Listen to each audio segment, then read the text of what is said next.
હાલો હાલો હાલો હાલો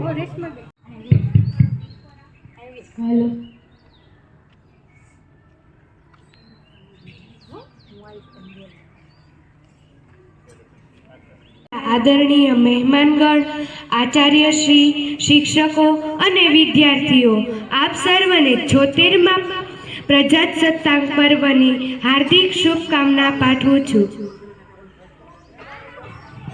આજના આ પાવનકારી દિવસને સમગ્ર ભારતવાસીઓ ગણતંત્ર દિવસ કે પ્રજાસત્તાક દિવસ તરીકે ઉજવે છે. ઈસવીસન 1947માં આપણને આઝાદી મળ્યા પછી 1950ના રોજ સ્વતંત્ર ભારતનું બંધારણ અમલમાં મુકાયું હતું. પ્રસંગે શાળાની દીકરી સરસ્વતી શંકરભાઈ પટેલના હસ્તે ધ્વજવંદન કરીએ તો આશાબેનને વિનંતી કે સરસ્વતીબેનના હસ્તે ધ્વજવંદન કરવા માટે ધ્વજપોલ પાસે પધારશે. एक साथ खड़े होंगे, खड़े हो.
આપણા 76મા પ્રજાસત્તાક દિન ગણતંત્ર દિવસની આપ સૌને ખૂબ ખૂબ શુભેચ્છાઓ. આજના ધ્વજરક્ષક આશાબેન ભટ્ટ, વાલીગણ, મારો હાલનો સ્ટાફ પરિવાર અને વાલી વિદ્યાર્થીઓ જેના હાથે આજે ધ્વજવંદન થયું છે એ પટેલ સરસ્વતી શંકરભાઈ. આપણે ખૂબ મોંઘા મૂલી આઝાદી મળી છે.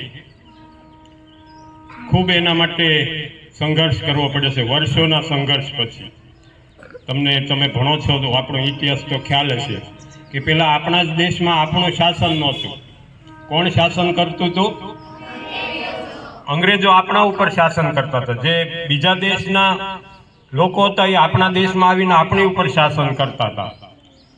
પણ પછી પ્રજામાં, જનતામાં જાગૃતિ આવી અને એમને થયું કે આ બહારના આવીને આપણી ઉપર શાસન કરી જાય એ બરાબર કહેવાય નહીં. આપણું શાસન આપણે જ કરીએ એવું હોવું જોઈએ.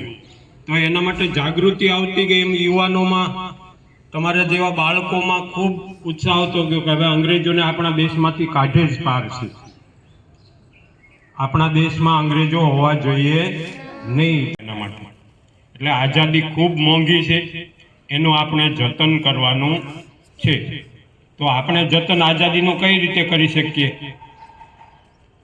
અત્યારે આપણે દેશને આઝાદ કરવા માટે જીવ નથી દેવાનો, પણ આપણો સમય એના માટે થોડો થોડો આપીએ, આપણે થોડીક જાગૃતિ કેળવીએ તો આપણો દેશ લાંબો સમય સુધી આઝાદ રહે, આપણી લોકશાહી મજબૂત બને. એના માટે તમે બાળકો પણ ઘણું યોગદાન આપી શકો છો. જેમ કે આપણી શાળાને સ્વચ્છ રાખવી, આપણા ઘરને સ્વચ્છ રાખવું, પાણીનો બગાડ ન કરવો, બરાબર ને? આવું તમે કરી શકો ને. ઘણીવાર એવું બને કે નળ શરૂ હોય અને પાણી વેડફાતું હોય ને આપણે બ્રશ કરતા હોઈએ. એવું બને છે?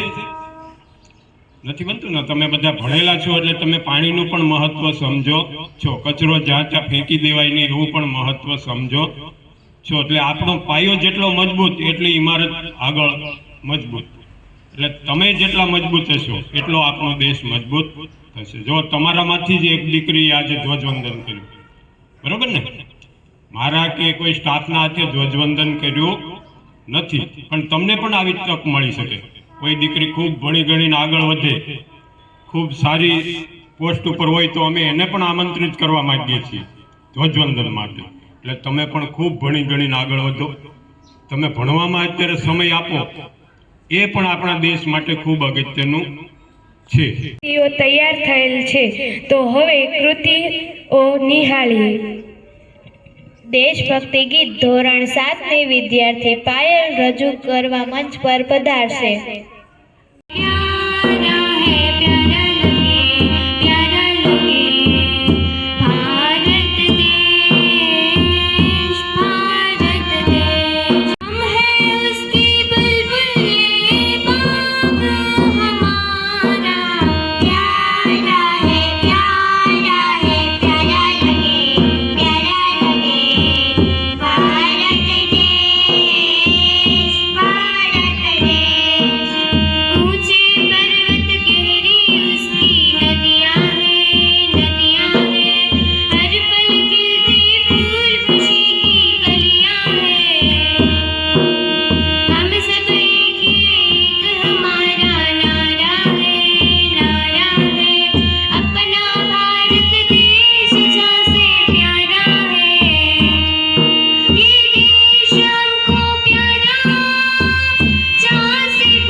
નાગરિક છીએ. આપણે આપણે ફરજો બચાવીને આવનારી પેઢીઓનું સારું ભવિષ્ય ઘડવાનું છે.